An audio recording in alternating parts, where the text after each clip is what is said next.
Bonsoir l'assistance. Bonsoir tout le monde. Ce soir, le ministère de l'Administration du Territoire et de la Décentralisation, que je dirige depuis quelques mois, a décidé de convier l'ensemble des acteurs politiques de notre pays. Depuis la semaine dernière, nous avons entamé une série de discussions avec les acteurs sociaux. Et le vendredi, nous étions là avec les organisations de la société civile. Et ce soir, c'est avec la classe politique. Ces rencontres s'inscrivent dans le cadre des discussions que nous devons avoir avec la classe politique. Parce que pour nous, notre pays, depuis le 5 septembre, a ouvert une nouvelle page de son histoire. Cette page de notre histoire ne peut pas s'écrire à l'absence d'un acteur. Et si vous avez suivi le discours des motifs le 5 septembre qui a été lu par le président colonel Mamadi Doumbouya à la RTG, il disait que l'ensemble des composants de la nation devaient être associés désormais à la gestion du pays. On ne peut pas prétendre gérer un pays tout en conjuguant les mêmes verbes qu'une partie et laisser les autres pour compte. Pour nous, on ne peut pas faire l'intervention le 5 septembre et continuer à faire la gestion du pays de la même manière que ce qu'on reprochait au régime précédent. Nous avons organisé pendant le mois de septembre les concertations nationales au Palais du Peuple, où nous avons reçu à tour de rôle les acteurs politiques que vous êtes, les organisations de la société civile, les organisations syndicales et patronales, les corps diplomatiques et consulaires accrédités en Guinée, les organisations internationales, les agences des Nations Unies en Guinée, les organisations socio-professionnelles, les artisans, ainsi de suite. Lors de ces concertations, plusieurs choses ont été dites dans la salle. Et également, nous vous avons invité à l'occasion de nous adresser des mémorandums dans lesquels vous avez exprimé un certain nombre de choses. Ceci nous a permis, bien évidemment, au colonel Mamadi Doumbouya et ses compagnons d'armes, de choisir un premier ministre chef de gouvernement civil. Et également, de mettre en place un gouvernement 100% civil. Je pense que dans l'histoire des interventions militaires dans le monde, dans l'histoire de l'intervention de l'armée dans la gestion des pays, je n'ai pas connaissance qu'un pays ait connu un coup d'État et qu'à la suite de ce coup d'État, qu'on puisse mettre en place un gouvernement 100% civil. C'est une première quand même en Afrique et dans le monde qu'il faut saluer. Cela est partie des recommandations que vous avez inscrites dans vos mémos que nous avons reçus et nous avons bien voulu tenir compte de ce point. Certains me diront que le général Bachir est un militaire. Non, le général Bachir est un civil, il est à la retraite. C'est pourquoi il a été nommé membre du gouvernement. Le général Abakar Sidiki également est un militaire, effectivement, mais il est à la retraite. C'est pourquoi ils ont été nommés dans le gouvernement. Et également, ce gouvernement a été mis en place avec le signal que c'est un gouvernement d'austérité. Parce que nous avons au sein du gouvernement une volonté de moraliser la gestion de la vie publique. Vous avez remarqué que depuis quelques jours, toutes ces grosses cylindrées que les ministres utilisaient, 2 ou 3 pour chaque ministre, le président a décidé de mettre ces véhicules en vente aux enchères afin de reverser l'argent au ministère de l'Enseignement technique et de la formation professionnelle pour la construction des établissements pour nos frères qui désirent s'orienter vers l'enseignement professionnel, mais également pour le ministère de la Santé pour la réflexion de certaines structures de santé à l'intérieur du pays. Ces ventes aux enchères sont en train d'être conduites par le ministère du Budget à travers la Direction générale des douanes et tous les ministres à date roulent dans des Prado 4 cylindres. C'est encore une façon d'exprimer la volonté du gouvernement aller vers une autre manière de gérer à la tête du pays. Également, vous avez remarqué que les 25 ministres membres du gouvernement et les 2 secrétaires généraux, il n'y a pas de ministre d'État. Parce que nous nous sommes dit quand même qu'il ne faut pas répéter les mêmes erreurs du passé. Et on est ministre ou on est ministre, mais il n'y a pas de ministre d'État. Tout cela permet de réduire un peu le train de vie de l'État. Et à la suite de ça, il y a d'autres actions qui ont été prises au sein du gouvernement. Mais nous nous sommes dit que la classe politique, en Guinée quand même, a son mot à dire dans la conduite de cette transition. Nous avons, à travers M. le Premier ministre et le Président, au niveau du Conseil des ministres, reçu le mémorandum qui a été adressé par la classe politique, où vous avez sollicité des discussions avec le gouvernement. Je pense que c'était une question de jour, peut-être, où, du fait qu'on n'a pas de communication régulière, sinon on avait prévu faire ces rencontres régulières, dès lors même que c'est le ministère de l'administration du territoire et de la décentralisation qui assure la tutelle de la classe politique, mais également qui aura la charge de conduire l'organisation des prochaines élections à tous les niveaux. C'est inconcevable quand même qu'on puisse s'enfermer entre les quatre murs sans discuter avec la classe politique que vous êtes. Même si éventuellement il va y avoir une structure où vous allez appartenir pour assurer la veille du travail que nous allons être amenés à poser au niveau de l'administration territoriale. Et également, à la prise du pouvoir, notre armée, petite qu'elle était, comptait plus de 40 et quelques généraux. Nous nous sommes dit quand même que ces généraux, derrière ces ressources, c'est assez de milliards qui étaient dépensés. Et on a recommandé au CNRD, et vous avez constaté que 42 généraux ont été envoyés à la retraite. Mais également, dans le fichier de la fonction publique, l'État perdait chaque mois, après les payes, plus de 300 et quelques milliards qui étaient payés à des personnes qui n'existaient pas. Donc, un petit groupe d'individus qui agissaient au nom des citoyens se partageait cet argent entre le ministère de la fonction publique, du budget et des finances. Donc, un travail a été engagé dans ce sens par le collègue ministre de la fonction publique qui a permis à date de débarrasser le fichier de la fonction publique de plus de 7000 et quelques personnes et plusieurs autres fictifs. Et le travail continue. Les jours à venir, vous remarquerez que beaucoup de ministères vont déviler les fonctionnaires pour payer les gens au biaitage, une façon de s'assurer effectivement que nous maîtrisons encore les effectifs. Parce que l'un des problèmes que nous héritons de la gouvernance passée, c'est la corruption qui est devenue endémique au niveau de l'administration publique. Mais nous nous sommes aussi dit qu'il fallait aller vers un système de révalorisation des salaires des travailleurs. Pour le faire, il faut d'abord maîtriser l'effectif qui est là, et ensuite voir qu'est-ce qui peut être fait pour revaloriser le salaire des travailleurs. Mais toutes ces questions, les politiques que vous êtes, nous sommes là pour un temps, nous allons conduire cette transition. C'est à vous, politiques, que nous allons faire un transfert du pouvoir. Donc, il y a un certain nombre d'actes, il faudrait qu'on soit d'accord qu'un gouvernement civil, ça sera un peu difficile pour un gouvernement civil de prendre un certain nombre d'actes pour ne pas se retrouver le lendemain dans un camp militaire. C'est pourquoi nous avons procédé à un certain nombre de réformes, non seulement au sein de l'armée, mais au sein aussi de la douane et d'autres corporations. Vous remarquerez qu'il y a plus de 1000 et quelques militaires qui devaient aller à la retraite depuis des années, mais à cause de la question politique entre guillemets, on hésitait de prononcer une décision en faveur de la mise à la retraite de ces personnes, au risque de ne pas se retrouver dans les mains de ces militaires. Mais ça n'a pas évité ce qui devait arriver. Donc, ces décisions ont été prises. Maintenant, ce soir, c'est une rencontre de prise de contact. C'est pourquoi vous n'avez été informé qu'hier pour se retrouver ce soir. Et dans la salle, j'ai cru comprendre qu'il y a certaines formations politiques qui sont là, qui ne sont pas organisées en coalition. Je pense que lors des concertations, au mois de septembre, au Palais du Peuple, on avait invité la classe politique. On n'oblige pas à ce que les gens puissent suivre un seul leader politique, mais lorsqu'on est organisé en coalition, la discussion devient assez facile et le contact devient assez permanent. Imaginez-vous si moi je dois, pour chaque discussion, si je dois prendre le téléphone pour appeler 181 leaders politiques, à la fin, je ne vais pas me retrouver avec l'essentiel que je devais comprendre.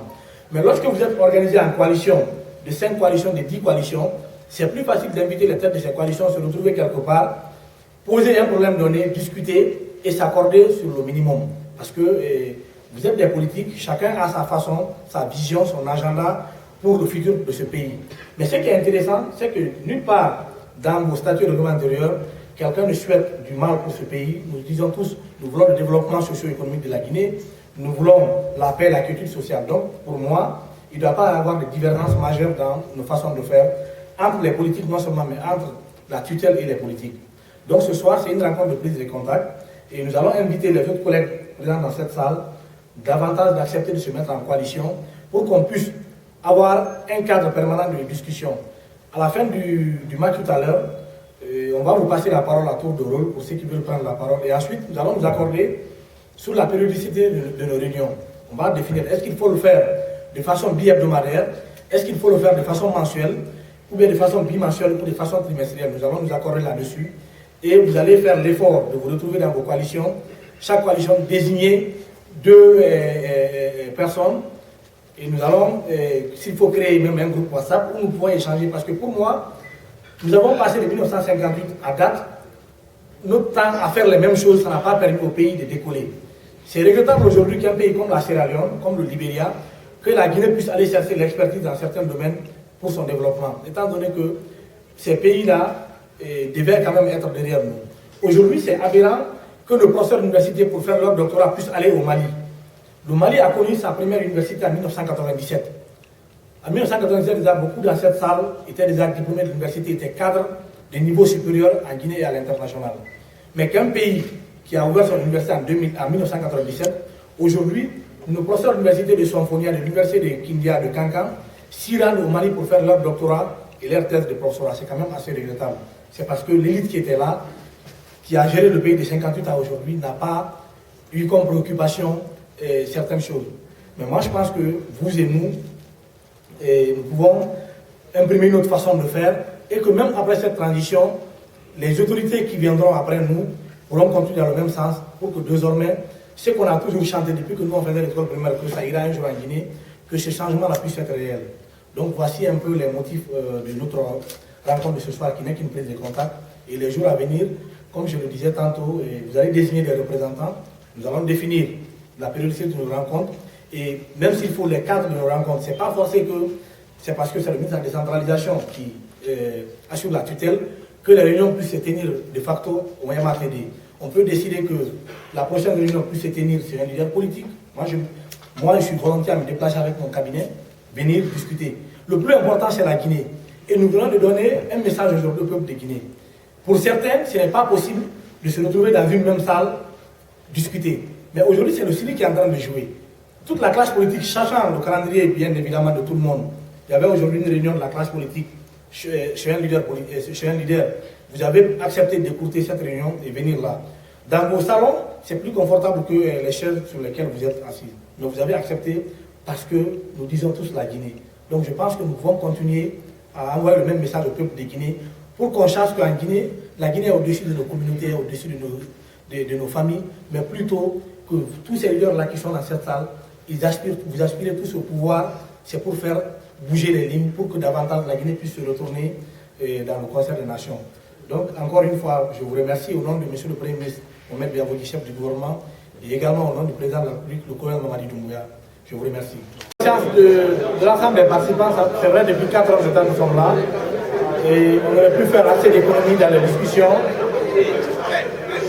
S'il vous plaît. S'il vous plaît.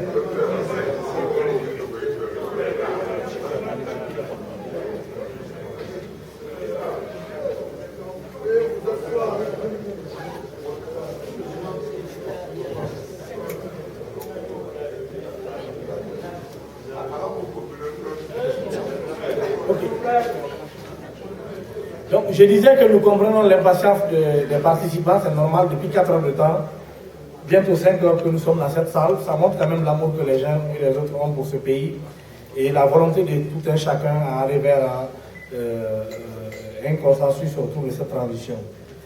Plusieurs questions et recommandations ont été formulées par les participants à tour de rôle. La question liée à la Constitution, effectivement, nous l'avons annoncé aussi dans le discours de nouvel an du chef de l'État. Une fois que le CMT sera mis en place, le CMT se penchera sur la question de la nouvelle constitution et nous apprécions surtout l'idée déjà par la classe politique de se retrouver autour d'un cadre intercoalition et déjà de penser à proposer une nouvelle constitution au futur CMT qui sera mis en place. Je pense que ça c'est hautement apprécié. Par rapport à la question de l'organe de gestion des élections, je pense que les semaines passées, nous avons présenté au peuple de Guinée le cadre organique du ministère de l'administration du territoire et de la décentralisation par rapport à l'organisation des élections. Beaucoup ont exprimé à cet effet leur étonnement, mais ce qui reste clair, je pense que dans tous les pays aujourd'hui que nous prenons comme modèle, c'est le ministère de l'administration du territoire et de la décentralisation qui est l'organe chargé de gérer les élections. Nous comprenons, c'est à la suite d'une crise de confiance née entre les acteurs politiques qu'on est allé vers une CENI. Mais aujourd'hui, je pense que dans cette salle, nous sommes tous en train de chanter depuis un certain moment qu'il faut moraliser la gestion de la vie publique, il faut diminuer le train de vie de l'État, il faut assurer un certain nombre de conditionnalités aux citoyens guinéens. Lorsque je prends l'ancienne CENI qui est en place, ma dernière discussion avec cette CENI, l'État doit débourser encore 52 milliards pour faire face à des dépenses de fonctionnement de l'ancienne CENI. vous remarquerez que le bâtiment simplement qui abrite l'ancienne CENI, avant ma nomination, avant le 5 septembre, était payé à 65 000 euros, 650 millions de francs guinéens par mois. C'était ça, la mensualité. Je dis bien 650 millions comme mensualité. Lorsque j'ai eu le mandat par le président du CNRD de recevoir les institutions républicaines et les secrétaires généraux des départements ministériels au lendemain du 5 septembre, c'est-à-dire le 7 septembre, lorsque j'ai été mandaté de recevoir les secrétaires généraux des départements ministériels et les secrétaires généraux des institutions républicaines, qui ont été bien évidemment dissous, mais l'administration continue à fonctionner, j'ai reçu le secrétaire général de la CENI et son DAF. C'est là que je me suis rendu compte que l'État guinéen déboursait chaque mois 65 000 euros, soit 650 millions comme coût mensuel de location. Et ce bâtiment appartient à qui? Ce bâtiment appartient à des Guinéens comme vous et moi, mais qui, nous savons quand même, ont occupé des hautes fonctions au sein de l'administration publique. Donc, quelque part, on crée des saignées financières au niveau de l'État pour assurer des intérêts personnels. Je pense qu'avec 650 millions de francs guinéens, chaque mois, ça peut nous permettre de construire un centre de santé amélioré au moins dans une collectivité en Guinée. L'autre chose, et ça c'était avant même la nomination du Premier ministre, lorsque j'ai demandé à M. le Président du CNRD et aux membres du CNRD de me permettre de résilier le contrat de location du local de la CENI, 2 jours après, j'ai reçu la notification que le bailleur du local en question était prêt à ramener à 40 000 $, donc 400 millions. C'est-à-dire qu'entre le 5 septembre et le 10 septembre, on a obtenu un rabais de 250 millions, comme par magie. Lorsque le président de la République a pris le décret me nommant comme ministre du territoire et de la décentralisation, j'ai encore interpellé le secrétaire général de la CENI autour de la question et le DAF. Cette fois-ci, le coût de location est revenu à 250 millions. Donc, entre le 5 septembre et le 30 décembre, nous sommes quittés de 650 millions à 250 millions comme coût de location. Lorsque je prends la question liée aux imprimés lors des élections, vous remarquerez qu'il y a plus de 11 sociétés qui ont eu les mêmes contrats pour faire le même travail dans les mêmes localités pour la même CENI. Et les factures, la facture la plus petite de ces contrats, c'est 1,6 million de $. Et ça, je l'ai reçu à 3 jours de DHL qu'une compagnie chinoise a posté pour réclamer son argent. Lorsque vous prenez le coût de location des démembrements de la CENI, on a 33 démembrements de la CENI dans les 33 préfectures et dans les 5 communes de Conakry. Et moi, la ville, pour moi, en termes de loyer, la ville la plus chère en Guinée, c'est la région de Kankan, notamment la commune urbaine de Kankan et la commune urbaine de Sigiri, où on peut trouver une villa dont le coût de location peut atteindre 6 millions de francs guinéens. Mais nous avons pris les contrats. Vous remarquerez que le contrat de location du siège de la CENI à Dalaba, où la maison, où les coûts de location sont vraiment presque comme un cadeau, le coût de location de siège du membre de la CENI à Dalaba, le coût mensuel est de 76 millions. Ça, c'est dans la localité où tous les Guinéens quand même savent qu'à Dalaba, le coût de location est relativement le plus bas presque pour tout le pays, et à Zérékouré. Ça, c'est des exemples pendant tant d'autres. L'autre chose par rapport au personnel de la CENI. La CENI nous a présenté un personnel de 900 et quelques, à peu près 900 et quelques, si j'ai bonne mémoire. Mais vous remarquerez que ces cadres de la CENI qui se font appeler des techniciens sont tous des fonctionnaires de MATD. Ils sont tous payés sur le fichier de la fonction publique. Et au même moment, ils sont tous encore des contracteurs au niveau du ministère du budget. Je pense que dans cette salle, les politiques que vous êtes, vous avez rappelé tout à l'heure que notre rôle pendant cette transition est d'organiser des élections justes, équitables, libres et transparentes et vous passer le pouvoir. Mais je ne souhaite pas, je ne pense pas que dans cette salle, quelqu'un puisse souhaiter hériter et gérer ces situations que nous sommes en train de gérer aujourd'hui. Donc, pour toutes ces raisons, et aussi en prenant l'historique des processus électoraux en Afrique, le CNRD et le gouvernement se sont dit qu'il fallait ramener les élections dans la maison mère et permettre aux politiciens d'être dans un comité de veille qui sera associé à toutes les étapes du processus électoral comme s'ils avaient leur commissaire à la CENI. Donc, il fallait répondre à cette question. Par rapport au chronogramme, et je pense que j'ai répondu de passage. Les politiques que vous êtes, vous avez décidé de vous retrouver pour définir, pour nous proposer une définition de chronogramme, chose que nous avons appréciée. À la prise du pouvoir, lors des concertations, nous avons présenté un certain nombre de missions et de valeurs que nous pensons pouvoir faire pendant cette transition pour permettre aux politiques que vous êtes dans les jours, les mois ou les années à venir, lorsque vous aurez l'exercice du pouvoir dans la nation, de vous en passer de certains détails et de certains risques. On s'est dit que nous allons faire la rectification institutionnelle. Cette rectification institutionnelle, c'est doter le pays d'institutions fortes et de lois ne pouvant plus permettre de servir les déshydratats d'un individu, mais qui peut désormais permettre vraiment de servir le peuple de Guinée. Donc nous allons élaborer une nouvelle constitution au CNT qui sera soumise à la légitimité populaire des citoyens guinéens, et à la suite de ça, nous aurons cette constitution désormais qui servira de loi fondamentale. Et autour de la rectification institutionnelle, nous avons aussi dit que nous allons nous battre pour repositionner la Guinée dans le concert des nations. On me dira que oui, vous êtes un gouvernement de transition, votre rôle n'est pas de faire de la diplomatie offensive. Effectivement, même notre rôle aussi est de rassurer ses partenaires que ce qui est arrivé à Guinée, le peuple de Guinée en a pris conscience, et que nous allons mettre des verrous qui ne permettront plus à ce que ça arrive. Nous ne voulons plus qu'il y ait une nouvelle transition après cette transition démarrée le 5 septembre. Aussi, nous avons dit que nous allons faire la rupture. Cette rupture, c'est quoi? Il faut qu'on laisse les habitudes du passé. C'est le seul pays où vous avez un fonctionnaire qui est payé à moins de 300 €, qui est cité parmi les propriétaires immobiliers dans le pays. Aujourd'hui, pour aller vers cette moralisation, nous avons mis en place la CRIEF, la Cour de répression des infractions économiques et financières. Nous avons assez de clients pour la CRIEF. Aujourd'hui, des dossiers sont en train d'être étudiés et ces dossiers, en toute transparence et en toute légalité, conformément à nos lois en Guinée, les personnes concernées passeront devant la CRIEF pour nous dire où ils ont pu avoir l'argent pour bâtir ces immeubles ou pour faire ceci ou cela. C'est dirigé contre personne. Comme dans cette salle, tous les partis politiques qui sont là, moi depuis ma prise de fonction, j'ai pris le soin de lire les statuts de règlement intérieur de l'ensemble de vos partis.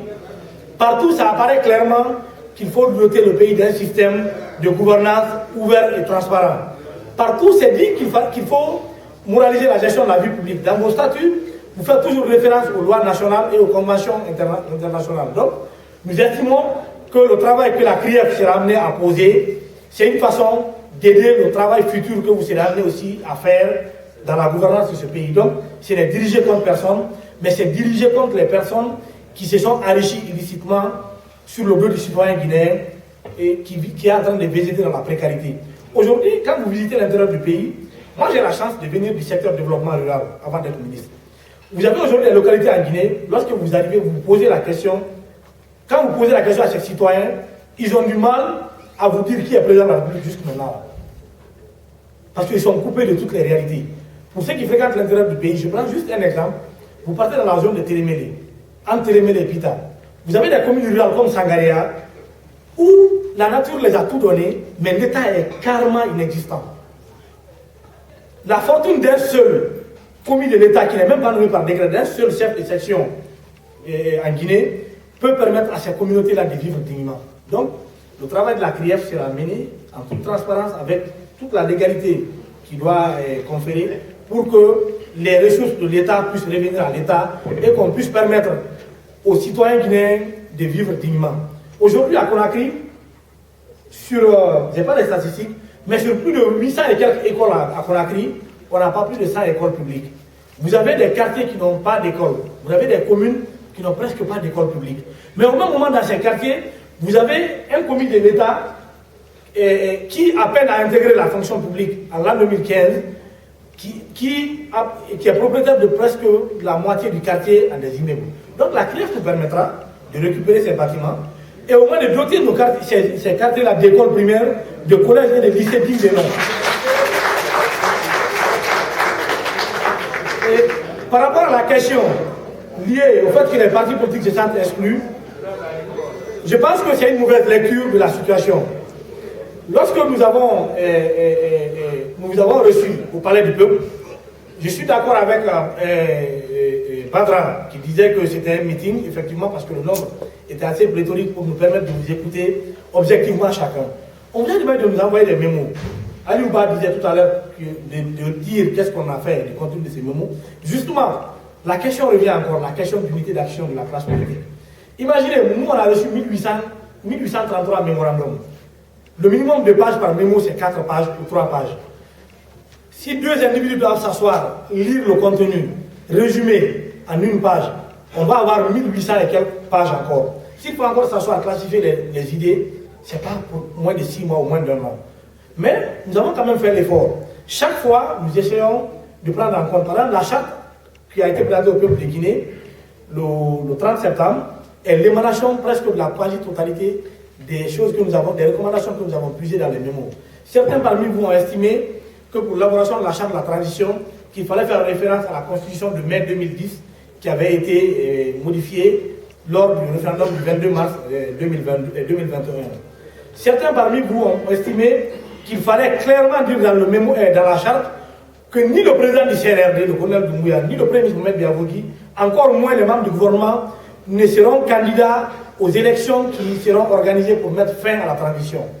C'est vous qui l'avez dit. On a fait que prendre dans les mémos et consigner dans la charte. Donc, certains ont dit qu'ils attendent à ce que le gouvernement puisse, le CNRD puisse nommer un premier ministre civil. C'est ce qui a été fait. D'autres ont dit qu'à l'image du Mali, qu'il fallait mettre en place un gouvernement 100% civil, mais qui peut être aussi proche des citoyens. Je pense qu'aujourd'hui, le gouvernement dirigé par le Premier ministre Mohamed Biavogui est l'incarnation de cette proximité avec les citoyens. Même si parmi vous dans la salle, certains estiment qu'à date, que nous ne faisons pas beaucoup d'efforts, mais désormais, ce cadre que nous avons commencé ce soir sera pérenne et nous allons trouver les moyens nécessaires afin qu'on puisse se parler en guinéen. Nous avons démontré ce soir au peuple de Guinée. Au moment où la plupart d'entre vous pouvaient être dans vos salons confortables, vous avez décidé de venir regarder le match ensemble. Et lorsque le Sidi a marqué, tout le monde était en liesse pour dire que c'est la Guinée qui a marqué. Pourtant, pourquoi on n'est pas en train de dire que non, le jeune qui joue comme latéral ou le gardien de Sidi est de tel parti politique, Mais cette fois-ci, on s'est dit que c'est la Guinée. Donc, je pense que nous allons faire l'effort de continuer en mettant la Guinée devant, à se retrouver régulièrement, discuter et trouver les solutions aux problèmes du pays. Tout à l'heure, là, M. Dalen disait que lorsqu'il n'est pas écouté, il peut avoir des revendications que lui il estime être légitimes. Mais en l'appelant autour d'une table, peut-être qu'il se rendra compte que ce qu'il estime être légitime n'est pas tout à fait légitime, mais il y a une autre façon de dire ou de faire. Donc je pense que vous avez raison, la classe politique, nous ferons l'effort, nous allons nous retrouver régulièrement pour discuter, mais cela aussi va sans dire que la classe politique aussi acceptera de faire une sorte d'unité d'action afin qu'on puisse raccourcir un peu les temps de discussion, parce que plus le nombre d'interlocuteurs est assez élevé, plus ça permet d'amener le débat. Aujourd'hui, on vous a invité par coalition, mais dans la prise de parole, les 8 coalitions ont intervenu, mais après on a assisté à une sorte de prise de parole individuelle qui a été de nature presque à vouloir rallonger le temps de notre discussion. L'implication de toutes les couches, je pense que nous sommes en train de le faire. Et je réponds aussi à celui qui pense que les politiques n'ont pas été prises en compte. Même dans la formation du gouvernement, nous avons des politiques quand même au sein du gouvernement. Même si les partis politiques, vous estimez qu'on ne vous a pas formellement écrit pour désigner, mais nous avons quand même des politiques dans le gouvernement. Pour moi,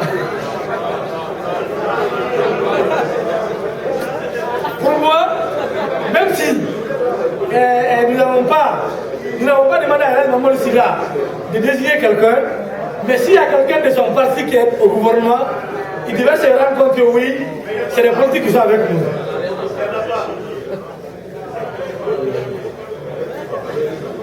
Faire en sorte que les concertations annoncées continuent, je pense que je l'ai répondu.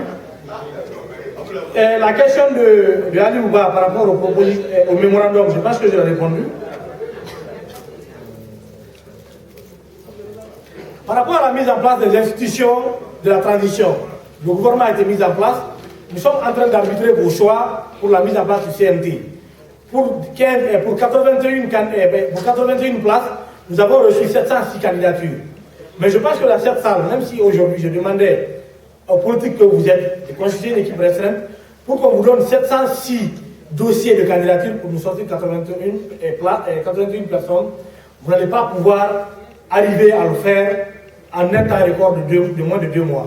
La date limite pour le dépôt des candidatures aux fonctions de conseillers, c'était le 25 novembre. Nous sommes aujourd'hui le 10 janvier, donc c'est à peu près 1 mois. Nous sommes en train d'arbitrer vos choix. Dans les jours à venir, nous allons vous présenter les 81 places et les 81 personnes que nous estimons qui vont représenter le peuple de Guinée à l'Assemblée nationale constituante qui est le Conseil national de la transition. Monsieur le ministre, tirage au sort. C'est pas tirage au sort. L'établissement, par rapport à l'établissement, s'il vous plaît. S'il vous plaît. Par rapport à l'établissement d'un chronogramme des actions, je pense que je l'ai répondu. Par rapport au recensement dont les collègues ont fait cas, je pense que pour ceux qui ont suivi mes discussions avec le corps diplomatique et les agences des Nations Unies accréditées en Guinée, ça a été l'objet de discussions avec le PNUD et d'autres partenaires. Aujourd'hui, nous n'avons pas donné de planification en Guinée. Si demain, nous organisons les élections et que c'est un d'entre vous qui est arrivé au pouvoir, ce que nous avons connu par le passé, on risque de connaître les mêmes choses parce qu'on n'a pas de données de planification aujourd'hui en Guinée. Nous avons tous vu ici, le gouvernement précédent a investi assez de milliards dans les fêtes tournantes. Aujourd'hui, qu'est-ce qui se passe? La plupart des infrastructures réalisées pendant ces fêtes tournantes, les infrastructures d'utilité publique, les gares routières, ainsi de suite, vous remarquerez que, en l'absence de données réelles de planification pour le développement, certaines gares routières ont été réalisées dans des endroits où aujourd'hui, ils ne peuvent plus continuer à cohabiter parce qu'on n'a pas eu le temps de se dire que oui, la progression en termes d'habitat, la progression en termes de population, dans 5 ans, nous allons nous retrouver là, dans 10 ans, nous allons nous retrouver là. Donc, des gares routières ont été faites dans des quartiers où aujourd'hui c'est devenu presque des centres administratifs dans la plupart des localités. Lorsque vous voulez la population, il y a assez de débats lors des élections autour du fichier électoral, autour de la population. Maintenant qu'on a l'opportunité d'avoir des personnes qui conduisent les destinées de la nation, qui ne sont candidats à rien, moi je pense que la question liée au recensement général de la population et de l'habitat ne posera aucun problème. Nous qui sommes là, qui allons conduire le processus, nous ne sommes candidats à rien, on l'a dit, on l'a réitéré, et la charte qui gouverne notre pays actuellement, nous avons mentionné dans la charte que nous ne sommes candidats à rien. Donc je pense que la question là est réglée. Par rapport au poids des partis politiques, je pense que ça c'est un débat que moi je renvoie à la classe politique. Et je l'ai dit lors de mes dernières interventions dans les médias. Pour moi, j'ai la ferme conviction que nous avons la classe politique la plus civilisée, la plus mature de la sous-région. Vous pouvez vous entendre lorsqu'il s'agit de vous entendre. Ce soir-là, on a prouvé l'exemple. Même le premier ministre Sidi Touré, qui est présent en Guinée, qui n'est pas dans cette salle, a pris le soin d'informer du décès d'un de ses collaborateurs depuis plus de 30 ans, dont l'enterrement coïncide à nos travaux ici aujourd'hui. Il est à Dubreka pour ça. Donc ça prouve que notre classe politique, quand il s'agit de la Guinée, quand il s'agit de s'entendre sur l'essentiel, on est vraiment en mesure de le faire. Continuer la lutte contre la mauvaise gestion de la chose publique, je pense que je l'ai répondu. Situer les responsabilités de tous les acteurs dans la gestion du passé afin d'éviter les mêmes erreurs, je pense que j'ai fait tout à l'heure de la crière. Ce ne sera pas une chasse aux sorcières, mais ceux-là qui ont géré les ressources publiques rendront compte de leur gestion et ceux qui ont pris ce qui ne les appartient pas, on va le retourner à l'État pour que le peuple de Guinée, de façon équitable, puisse en bénéficier.